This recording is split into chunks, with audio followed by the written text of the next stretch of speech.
Добрый день, дорогие коллеги. Рад вас всех, вот они мне пишут, что виден мой экран. Вот, рад вас всех приветствовать. Меня зовут Владимир Коротенко. Спасибо, Анечка, уже представила меня, что являюсь, уже сколько-то там лет председателем Совета экологического движения «Биом». И действительно, для нас была большая работа для того, чтобы собрать вот этот весь семинар. К сожалению, я сегодня в таком формате онлайн, тоже надо, видимо, уже к этому привыкать, в том числе и самим, по разные стороны экрана.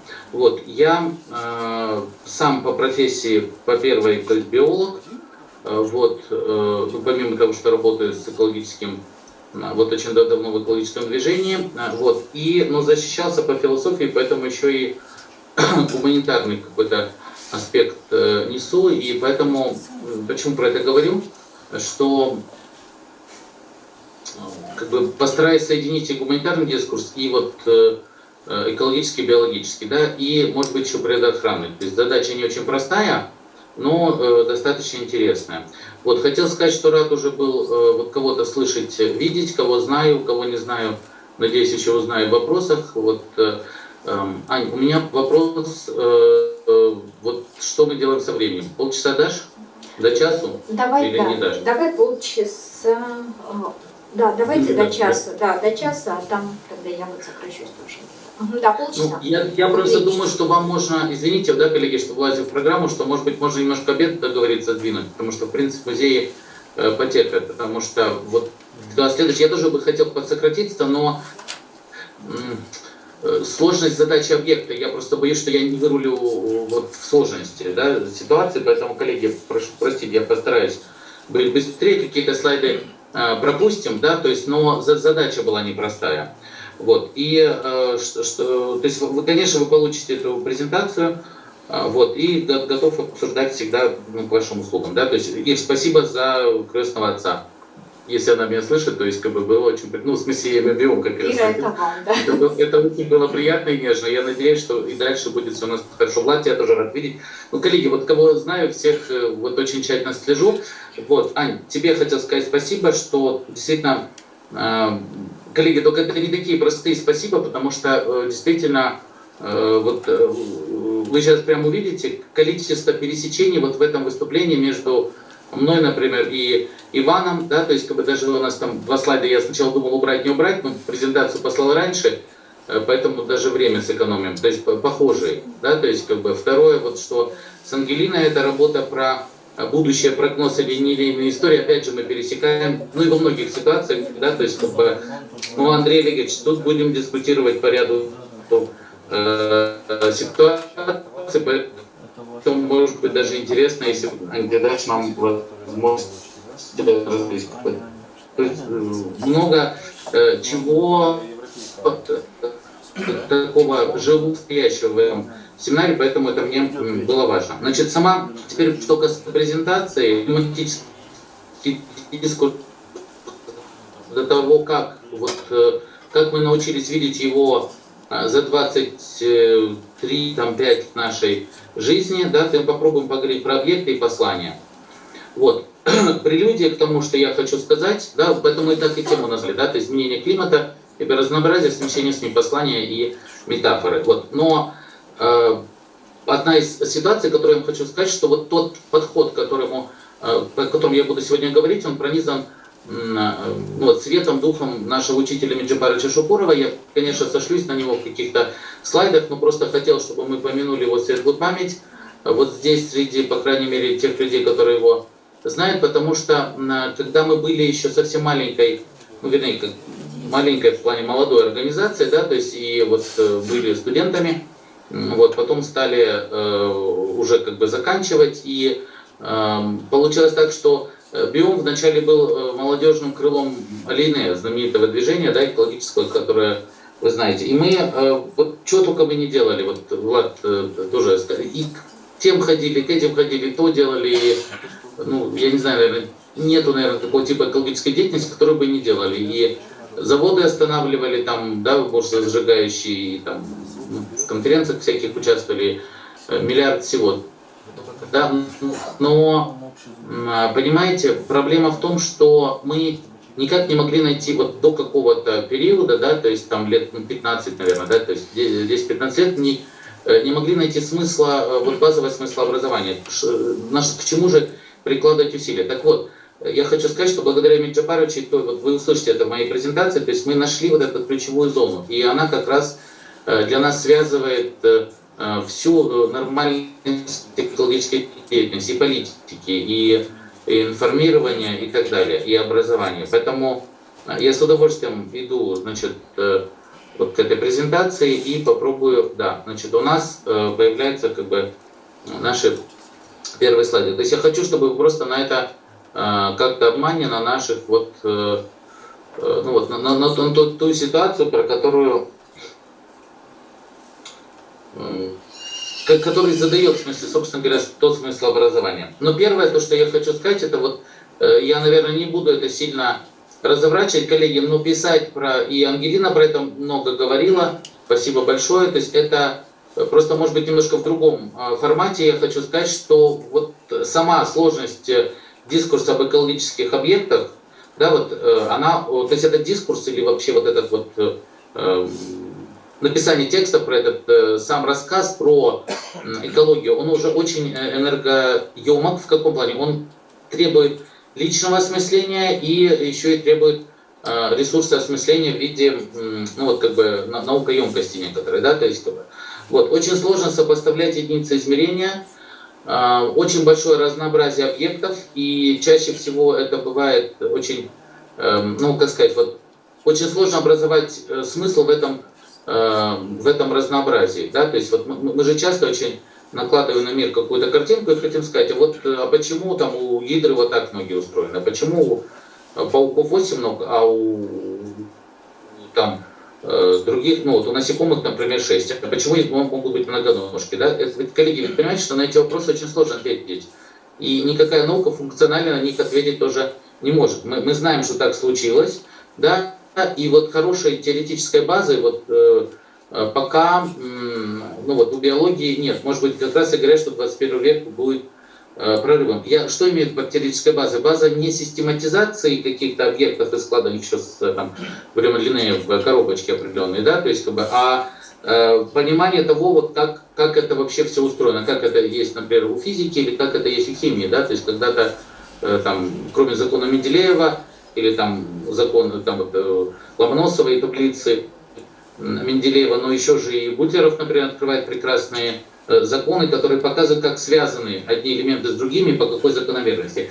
Вот как связаны биологические системы друг с другом, мы только начинаем открывать, и вот я хочу, чтобы вы обратили внимание именно на вот эту вот связанность. Да? Значит, единицы несопоставимы, плохо сопоставимы, разнообразие большое, не всегда понятно, почему оно такое, и вот эта вот системность, про которую я попытался сказать, это то, что те системы, которые мы привыкли видеть вот в нашей человеческой обыденности, те системы, которые природные, зачастую нам кажутся абсолютно фантастически несуразными. Да? То есть вот это очень важно, что очень понимать, что вот в том дискурсе, в котором мы как бы разговариваем, объекты выглядят не так, и тривиальное или вот такое но обыденное понимание, к сожалению, плохо работает. Ангелина, подтвердите, когда будем дискутировать, что это так очень часто, да, то есть совершенно вот это вот и обратной связи очень сложной. Поэтому вот вопрос про специалистов очень специфичен, да, то есть один понимает про вот эту пузырик связанности, а другой про вот этот, и это совсем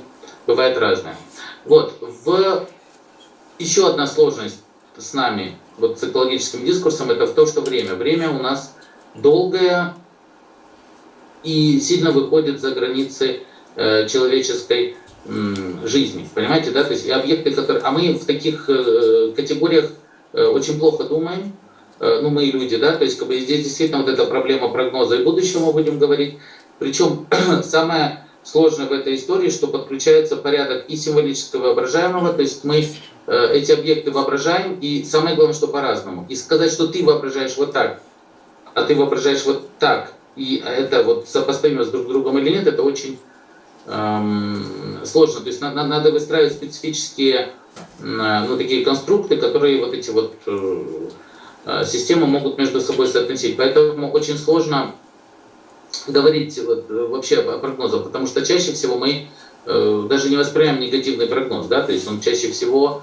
нам, ну, как бы неприятен. А хотя считается, что если ты знаешь негативное будущее, ты можешь его избежать. Ну вот наша жизнь говорит о том, что ничего подобного, потому что экологи, вот я про COVID просто хотел сказать, что достаточно большое время назад нам уже было известно, что экосистемы нам дадут такой ответ. Я, извините, говорю нам, ну вот так получилось, что я был в этих дискурсах, вот Ангелина понимает, что когда ты двигаешься, ну вот и Аня, и вот коллеги, когда ты находишься вот в рамках мировых вот этих пульсаров, да, то есть как бы там это, об этом во всем, так или я имею в виду вот экологических и саммитов развития, да, то есть как бы там про это говорили, но никто не знал, как оно выстрелит и что это будет такая системное поражение, да, то есть как бы вот и, собственно говоря, даже не знали, где соломку подстелить.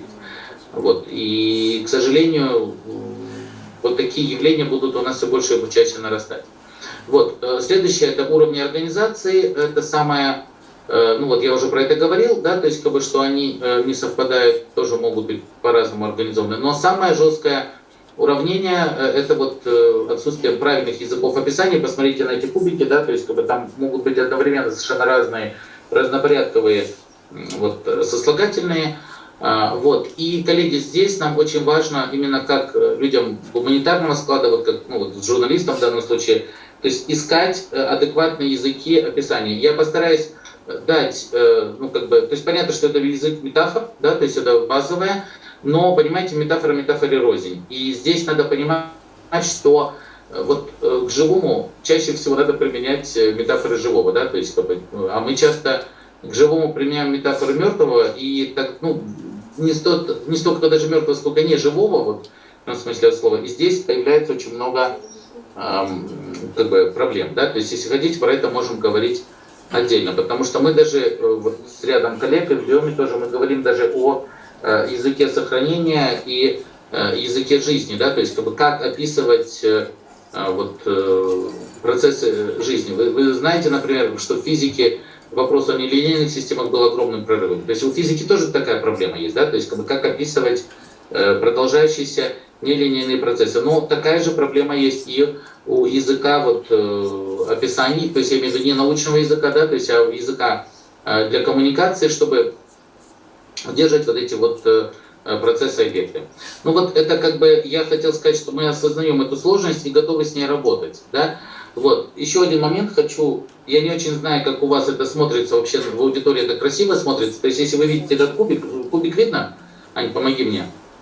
Да, видно. Ага. Да? Это значит, в своей работе вот, в философском трактате Людвиг Wittgenstein приводит этот кубик, коллеги, вот изумительно работает, ну, я точно знаю, что на доске в аудитории, ну, может быть, у вас тоже это вот сработает, не знаю, как по зубу, да?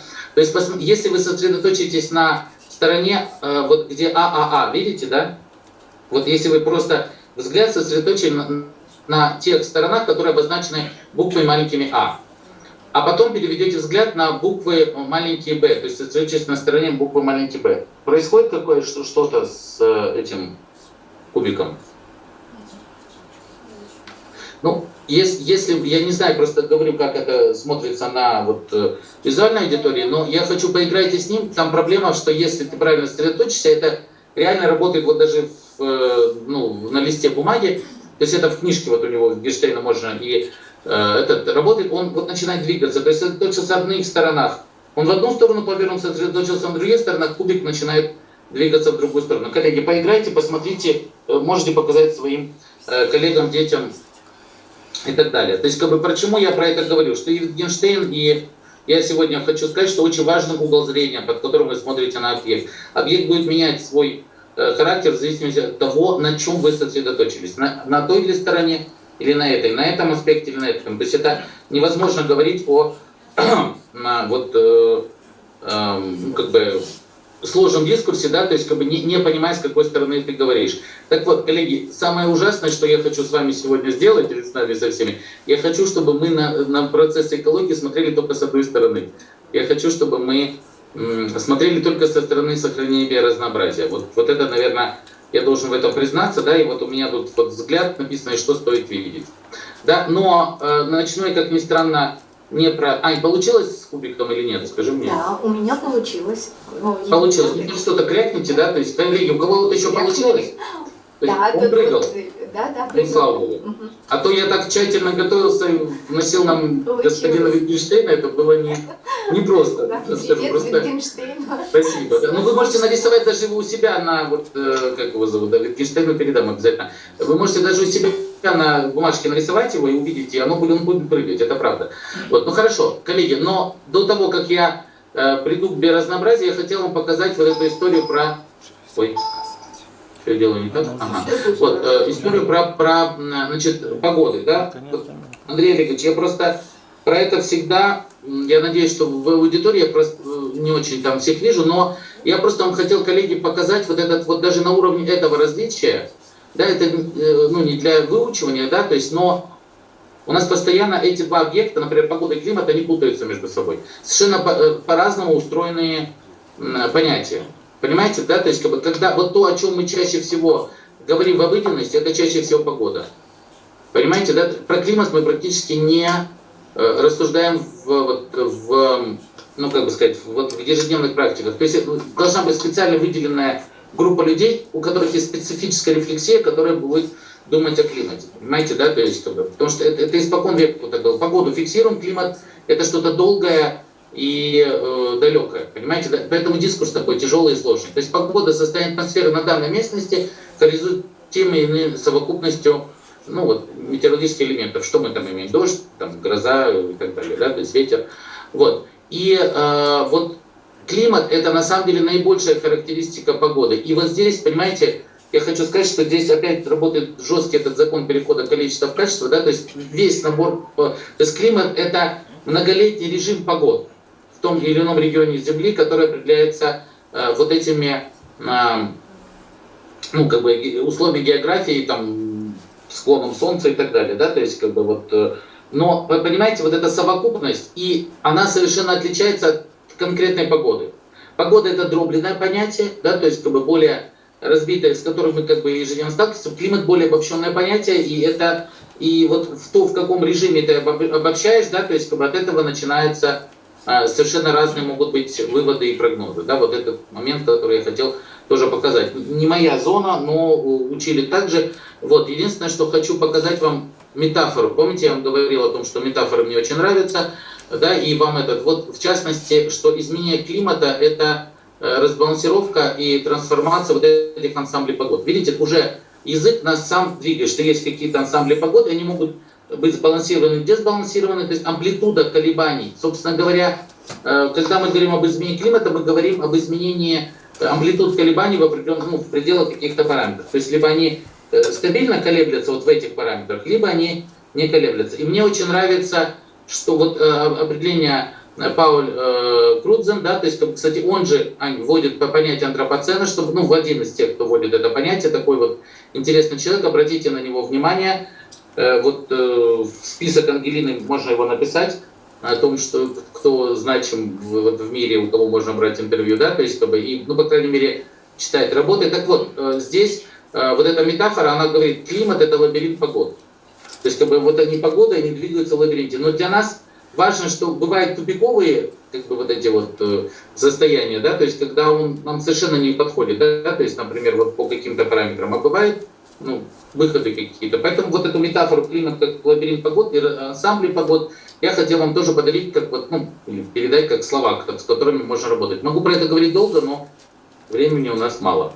Вот, поэтому дальше вас приглашаю, собственно говоря, слава богу, здесь есть более приличная аудитория, в молодежи это очень плохо проходит этот, значит, действие, поэтому я там это не делаю здесь, я подумал, что люди смотрели фильмы, вот, коллеги, значит, помните ли вы фильм 90-х годов со Шварценеггером «Вспомнить все»?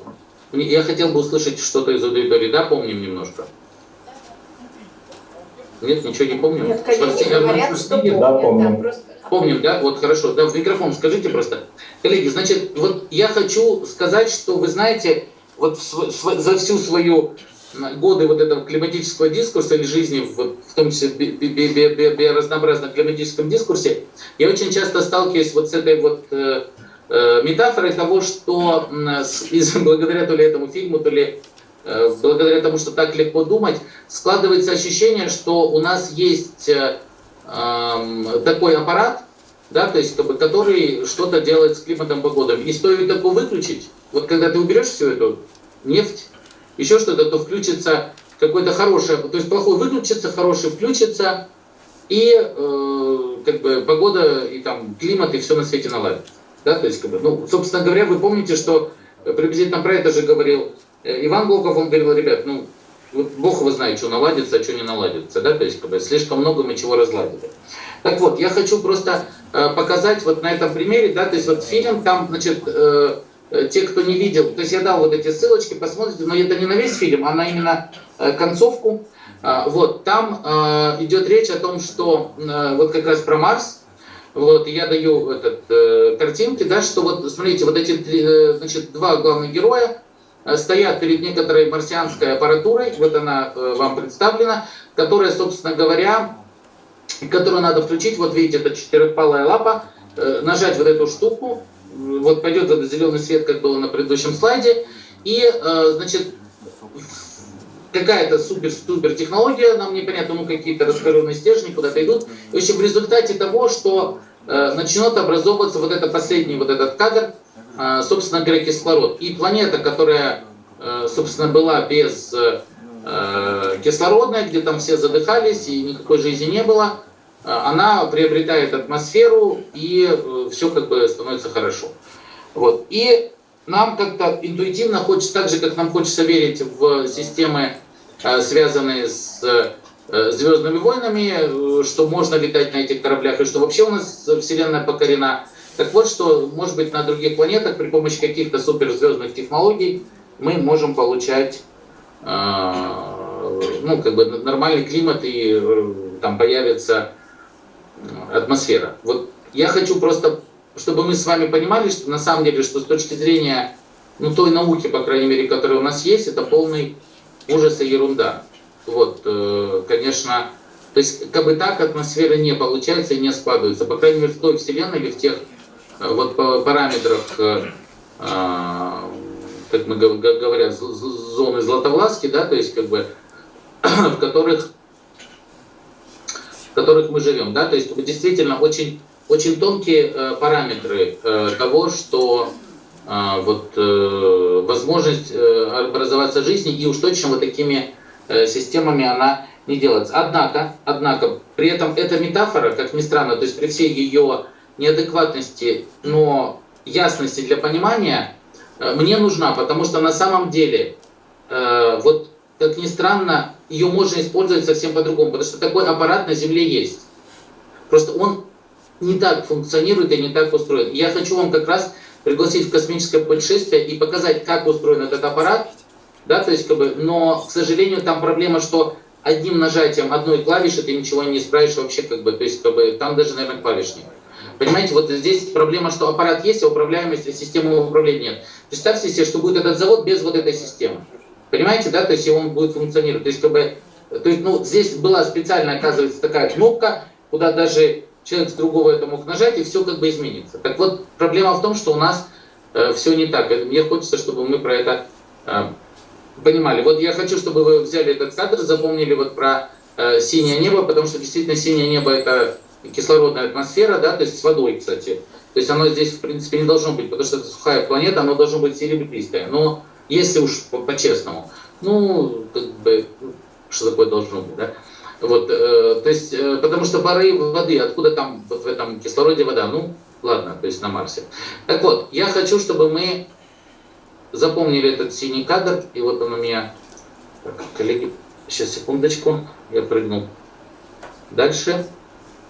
Вот, значит, я хочу вас пригласить вот в это путешествие космическое. Долго не буду, обычно я как бы, ну как обычно, то есть когда получается рассказать это кому-то, то есть рассказываю долго, тщательно спрашиваю про Венеру, Землю и так далее, но в принципе для того, чтобы понять те выводы, которые у нас с вами есть, мне важно, чтобы вы увидели, как люди к ним пришли, откуда взялась вообще вот и теория биотической регуляции, про которую я буду дальше говорить, и теория значимости биоразнообразия и вообще жизни на Земле. Так вот, НАСА искали жизнь на разных планетах, да, то есть как бы замечательный вот этот вот подход, да, то есть как бы и стали смотреть, что у нас, взяли две, значит, планеты, вот Венеру, Марс, да, то есть ближайшие к Земле, и стали смотреть, что у них происходит с атмосферой. Вот, с атмосферами вообще как бы температурные режимы и другие так называемые термодинамические параметры. Вот, обычно я как бы, ну или как, когда получается, спрашиваю, как вы думаете, как она там устроена, коллеги, можно в этом режиме я просто расскажу об этом, а вы запомните, захотим поговорить, подумать, да, то есть интерактив сейчас немножко сложный. Так вот, значит, смотрите, если мы берем, значит, например, атмосферу Марса, да, как бы, то там вода в состоянии льда и температура минусовая, средняя минус 53, средняя температура. Это очень важно, потому что средняя температура и куда понижается температура, там очень низкая, то есть это холодная планета, да, то есть, и смотрите, что вот самое главное это газовый состав. Углекислый газ 95%, азот 2,7%, кислород следы, там другие газы тоже следы, ну, то есть 0,1 там и меньше, да. Значит, вот это очень важно, что вообще наличие свободного азота и свободного кислорода это фантастически непонятное с точки зрения термодинамики состояние. Коллеги, вы вот мы это должны понимать, что на самом деле это сильнейший окислитель, который должен все, что там может окислить. Точно так же, ну там, естественно, аммиак, да, то есть как бы там вот он, просто мы это собрали в другие газы, да, чтобы сильно не разбирать. Точно так же вот этот состав Венеры. Опять же, углекислый газ, да, то есть как бы тот самый, про который мы все с вами говорим, азот, кислорода следы, видите, азота мало, другие газы очень мало, и как бы состав фактически схожий, но она горячая планета, плюс 477, около 450 градусов средняя температура, да, то есть как бы вот, то есть это, значит, горячая планета, то есть как бы, соответственно, климаты ближайших к Земле соседей планетарных, да, то есть как бы вот они определяются этими ситуациями. Соответственно, на Марсе, если есть следы воды, то они в замороженном состоянии, если есть следы воды на Венере, они в состоянии пара. На Земле все по-другому. Понимаете, то есть как бы, у нас вода, извините, если вы не забыли, в 3 состояниях. Она бывает и снегом, она бывает и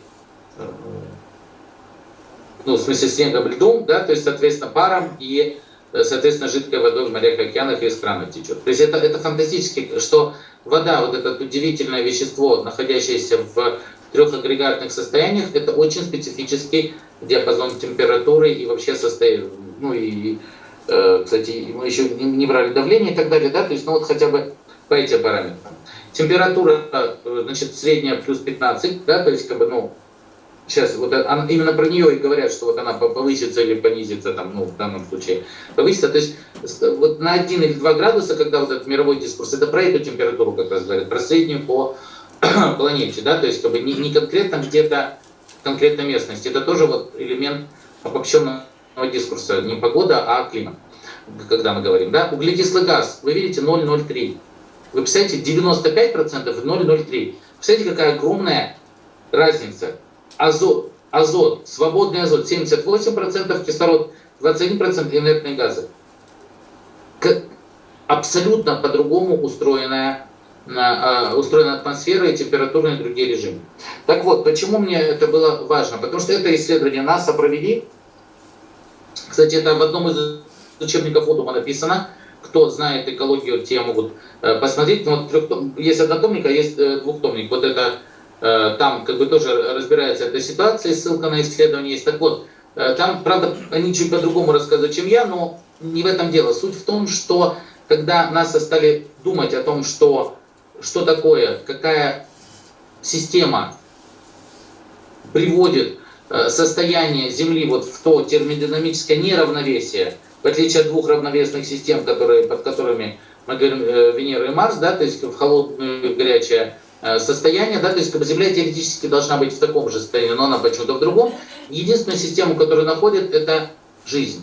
Вот. И, собственно говоря, здесь мы попадаем в зону того самого знаменитого академика Вернадского, да, нашего, которого на Западе как бы только сейчас начинает открывать. И вот не с точки зрения его как бы метафоры ноосферы, да, то есть его там из Леруа, да, то есть, а именно с точки зрения изучения биогеохимических циклов. То есть как бы биохимические циклы на Земле устроены, вернее, химические циклы при учете живого, да, что у нас есть жизнь, они устроены совершенно по-другому, чем это как бы должно было быть с точки зрения термодинамических констант.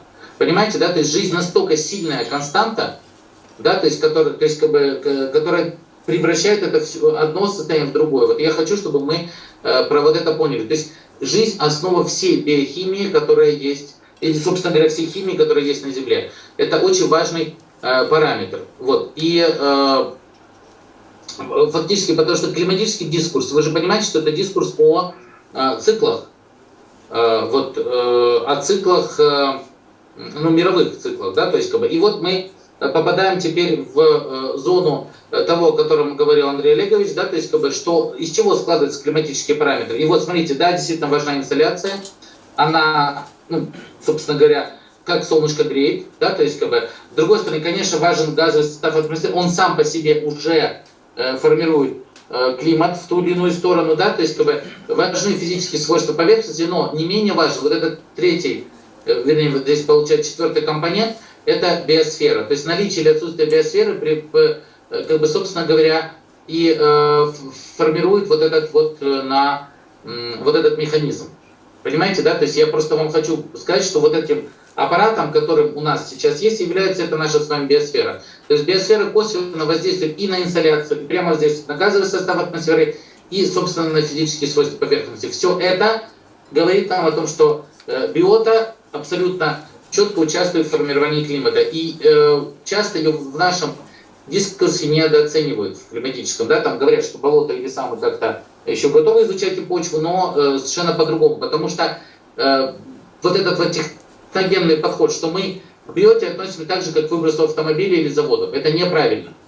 Понимаете, да? Это совершенно другие, ну, как бы другие расчеты. Да? То есть должны быть другие расчеты, и они, к сожалению, пока еще только-только начинают вот, в IPCC. И я сам участвовал в таком же аналогичном мировом докладе по сохранению биоразнообразия. Они вот как бы только друг к другу подходят. Ну, в IPCC, извините, МГЕЙ, да, то есть вы называете, то есть как бы вот этот доклады по климату, так вот такую же стали систему делать по сохранению биоразнообразия. И вот сейчас эти две системы как бы между собой начинают сближаться. То есть там будут совершенно новое уравнение, то есть как бы появляться.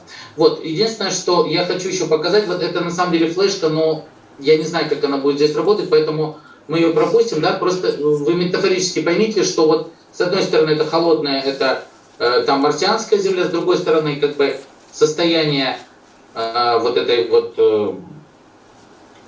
Венеры. Ань, вы отправите, да, я надеюсь, коллегам потом, и все сможет эту флешку просто посмотреть, сами поиграться, да, так же, как с кубиком Wittgensteina.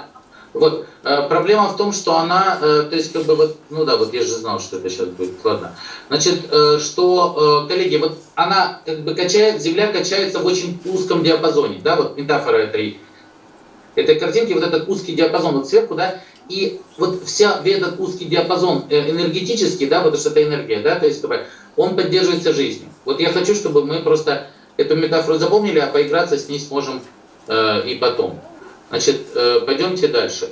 Вот, я хочу, чтобы вы эту картинку, вы помните, там было синее небо, да, то есть мы как раз-таки пытаемся сказать, что на самом деле это синее небо создается не тем аппаратом, который есть у этих марсиан, которого нет, это наше воображение, но у нас есть вот эти живые, зрелые, устойчивые сообщества, они как бы для нас это, ну, как бы часто в дискурсе вы слышите как экологические функции, но они занимаются формированием, регуляцией, стабилизацией климата. А по ходу вот эти все остальные функции регулируют газовый состав атмосферы, поддерживают, воспроизводят само биоразнообразие, снижает частоту стихийных бедствий, значит, то есть они образуют и повышают плодородие почвы, привлекают осадки. Вот это самый удивительный момент, что биоразнообразие привлекает осадки. Я сейчас скажу о том, где про это почитать, потому что это отдельный, мне еще надо часа полтора, чтобы вы просто вывести те аномалии, которые там формируются. Коллеги, там другая физика. Вокруг биотических систем как бы реально по-другому организуются физические процессы, да, то есть как бы не то, что там космически другая физика, а у нас здесь по-другому за счет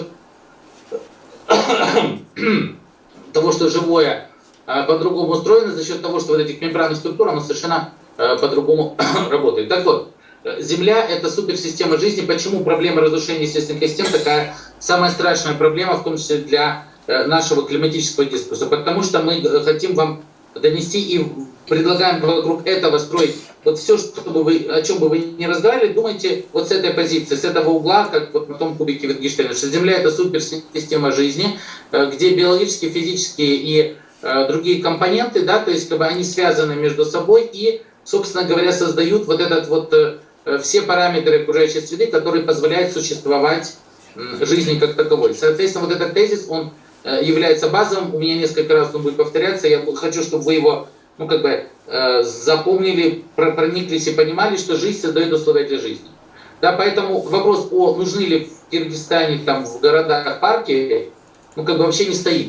То есть, наоборот, никакая кондиционерная система не создаст такие условия, как это может создать живая природа. Вот я хочу, чтобы мы на это обратили внимание. Да, там, конечно, есть какие-то свои опасности, и не все так приятно, как хочется, да, то есть я не хочу сказать, что она мне бесконечно приятна, как таковая, да, то есть и комаров я точно так же не люблю, да, когда они нападают, а уж тем более энцефалитных клещей, коллеги. Но, понимаете, да, как система мы должны сохранять это все как систему. Здесь не надо вваливаться вот эти вот иллюзии о том, что у нас есть хоть какой-то выбор. На самом деле у нас, собственно говоря, выбора особо нет, сейчас я про это буду говорить. Так вот, здесь, если вы хотите больше понять про то, что я рассказываю, и прям вот, пожалуйста, запишите, значит, вот, или просто в гугле наберете «Теория биотической регуляции окружающей среды», вот, или вот сайт «Теория биотической регуляции», который, собственно говоря, с ней как раз нас и познакомил Эмиль Джапарович, и он всегда считал, что это работает, и чем больше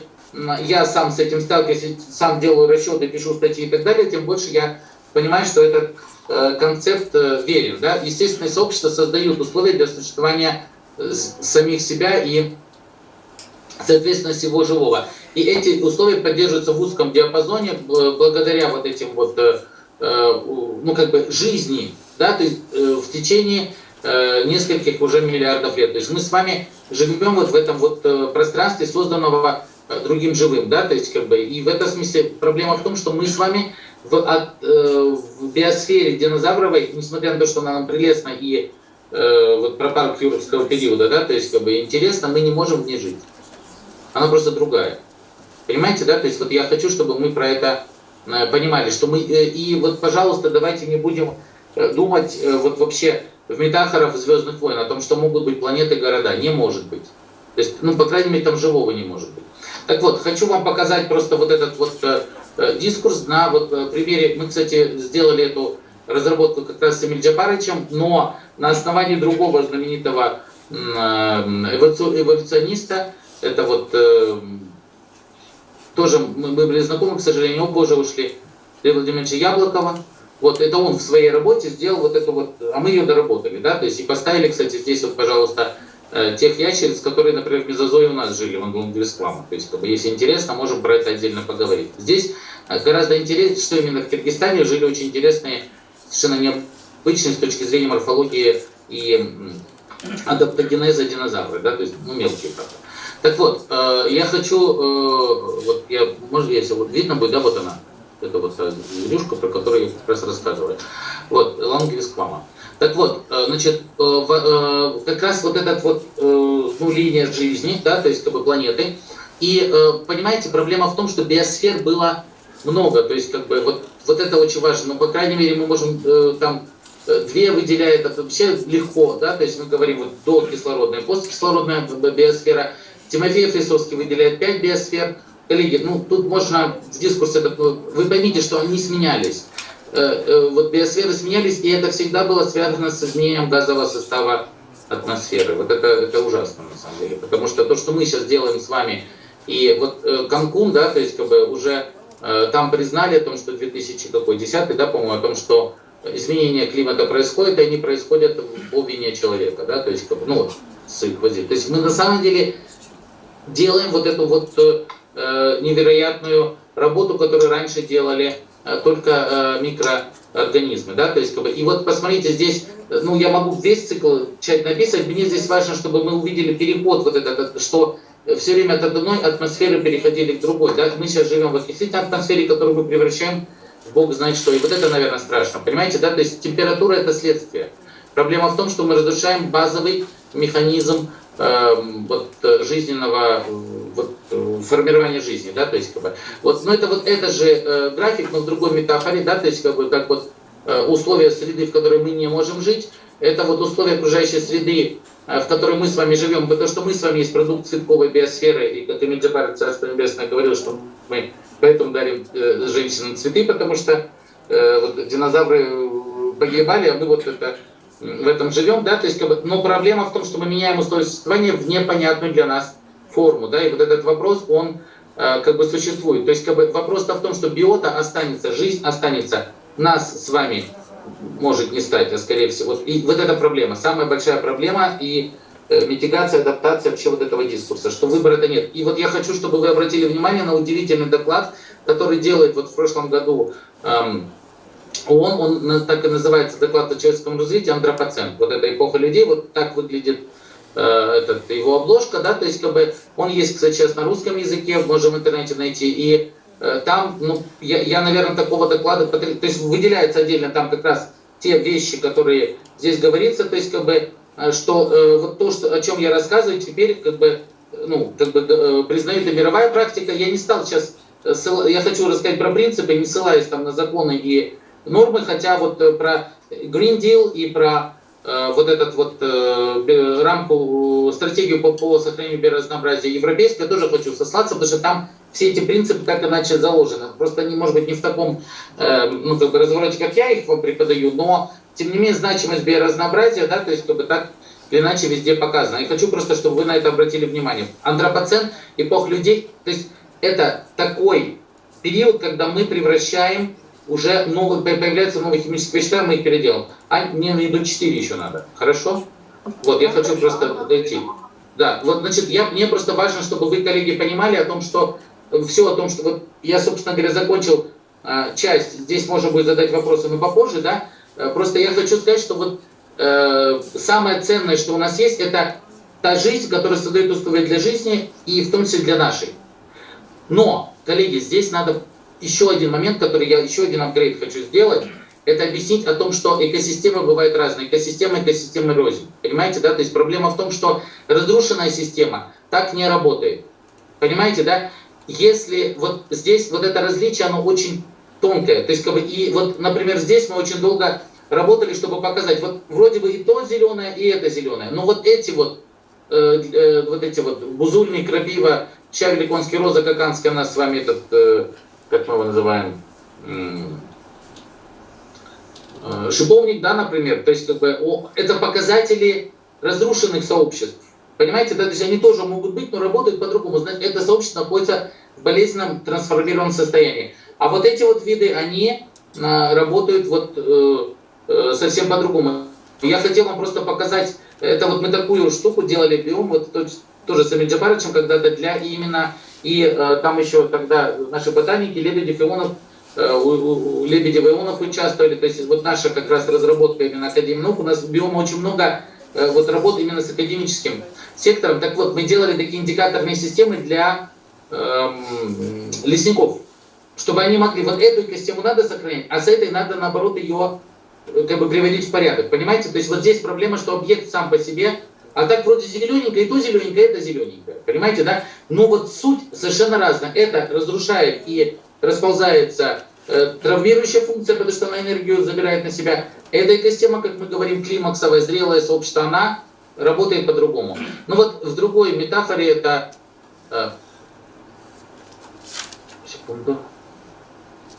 Да, вот в другой метафоре это вот так показано, да, то есть как бы о том, что экосистемы, видите, да, то есть как бы вот желтым, зеленым и таким оранжевым мы говорим, вот эти экосистемы зрелые, где есть множество форм, ну, как то есть есть определенные параметры, энергетические и так далее. Можно, если надо, будет отдельно расскажу, да, то есть по времени, просто быстро не введешь.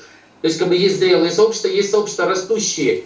И чаще наша цивилизация как раз построена на монохроматических растущих сообществах. Это вот, например, пашня пшеницы, ну там, понимаете, да, клевер и, например, там поле хлопка, да, то есть как бы мы как бы забираем ту энергию, которая нужна для трансформации окружающей среды. Коллеги, понимаете, да, почему сельское хозяйство это тоже очень, ну, такой серьезный фактор, влияющий на климат, и может быть даже базовый. То есть это как бы некоторый венец разрушения вот той самой зеленой революции, которую мы сделали. Потому что мы научились размыкать экосистемные циклы, которые у нас есть, вот этих климаксовых сообществ, да, то есть и забирать себе эту энергию. Мы это люди, понимаете, да? Проблема в том, как мы еще не научились возвращать эту энергию, да, как в одной метафоре говорилось, да, то есть корову подоили, сливки обратно вот назад не засунешь. У нас вот эта проблема, мы не знаем, как это делать. Вот, собственно говоря, поэтому мы, как экологи, пытаемся говорить, давайте сохранять хотя бы то, что осталось вот из этого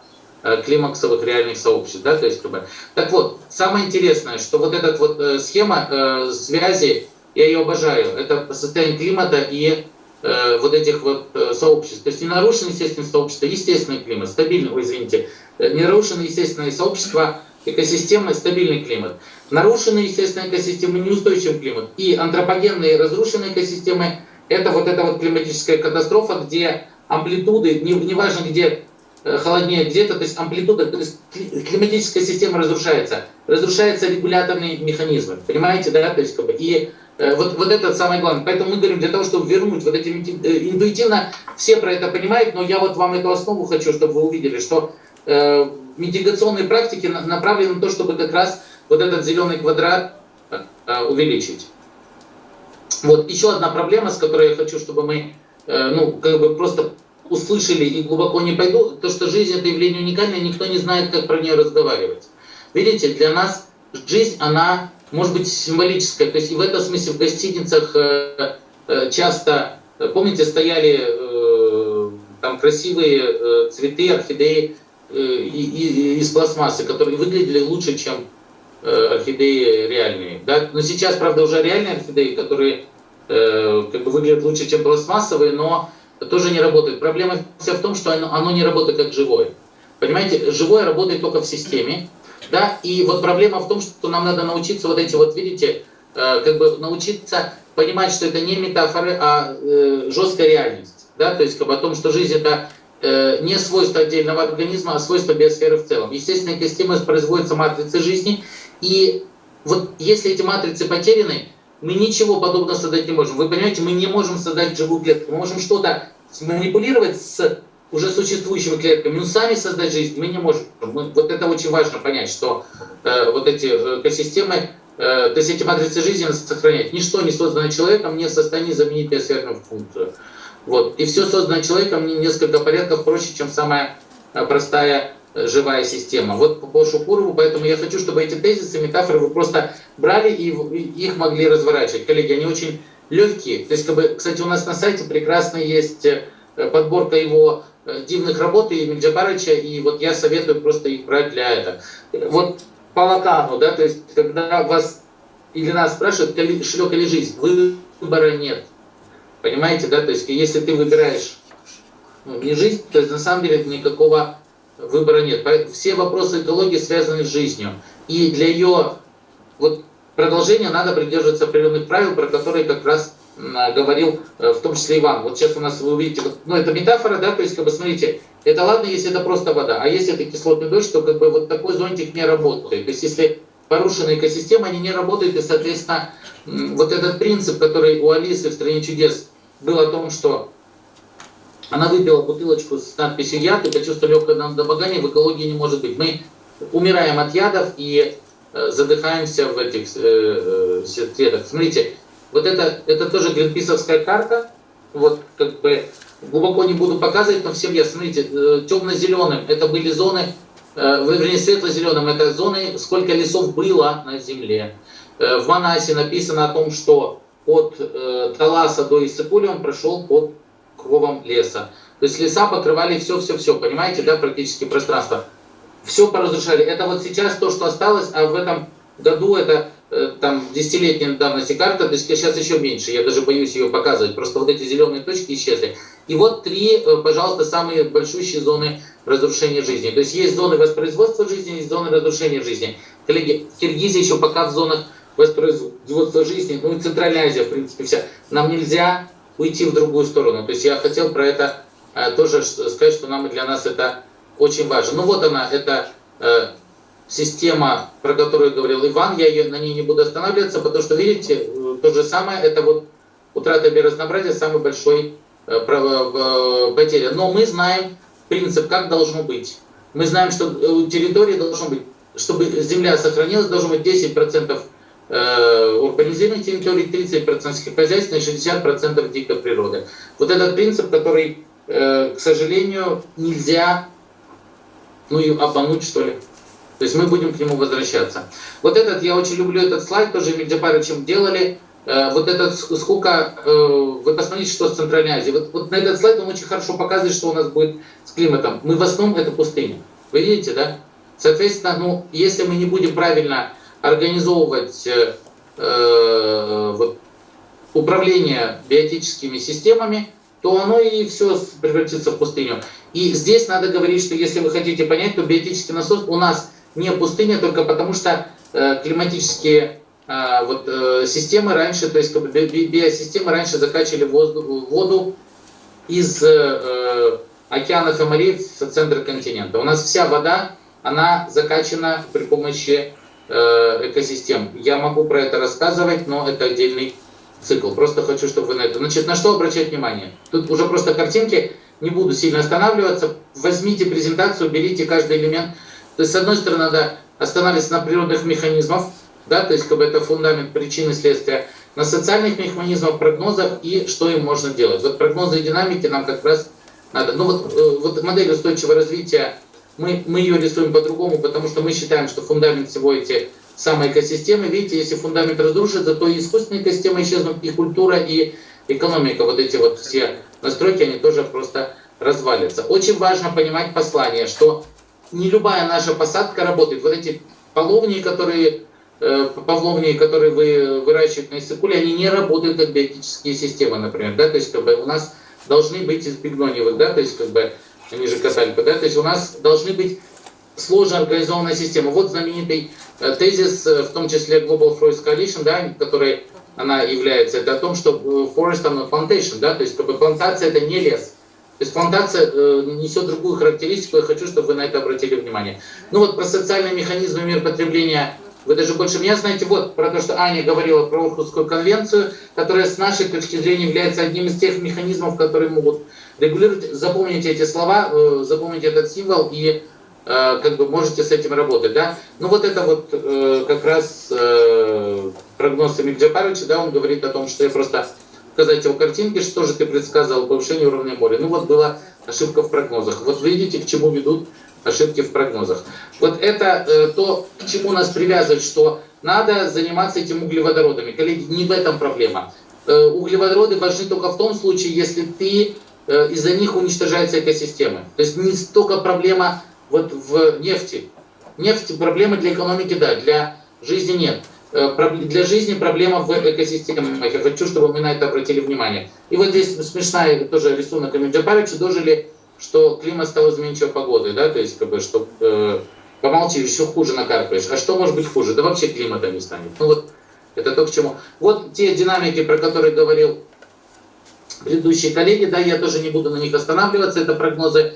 Вот последнее, о чем хочу сказать, что нужно делать, это вот Римский клуб уже знали 10 лет назад о том, что вот этим будем заниматься. Никто не занимается практически этими вещами раз за разом. Да? Следующее, вот как бы то, что мы говорим, что надо воспроизводить естественные посадки и создавать зоны сохранения жизни. Вот в частности, это вот наши предложения о микрозаповедниках, лесокоридорах в тех красных зонах, которые есть в Центральной Азии, что сохранять естественные экосистемы, работать с местными сообществами, да, то есть о том, что там это. И вот на самом деле я хотел вот до этого слайда добраться, это вот то, что надо делать в нашей Центральной Азии. Коллеги, вот этот вот слайд, я его собирал с очень многих, вместе с многими учеными, он очень равновесный. Я как бы проговорю, да, то есть, но из каждого из этого можно делать и статьи, целые направления деятельности, да, то есть нам надо восстановить экосистемы. Вот очень интересный проект, который Эмиль Джапарович и вот как раз в теории биотической регуляции говорили о создании лесного массива с сомкнутыми кромами по берегам Каспия. Это был бы климатический насос, который закачивал, и, может быть, даже наши реки, это все восстановилось. Ну, введение зеленых технологий, восстановление, очень важно восстановить пойменные леса. Вот проблема разрушенности пойменных лесов, вот то, что мы имеем с реками, да, то есть приречные леса. Повышение культуры и традиций, которые дружественны к природе, ну и так далее, вот эти, значит, я хочу, чтобы вы просто на эти системы обратили внимание. И вот конечный слайд у меня, это о том, что это невозможно сделать в едином порыве, то есть должна быть вот такая сложная организованная система, она передвигающаяся, и вот мы видим роль СМИ, вот я сбоку, может быть, снизу, да, то есть как бы, которая каждый благой элемент поддерживает, закрывает негативный и поддерживает благие элементы. И вот мы видим здесь нашу содружественную с вами систему. Спасибо большое. Я перебрал, но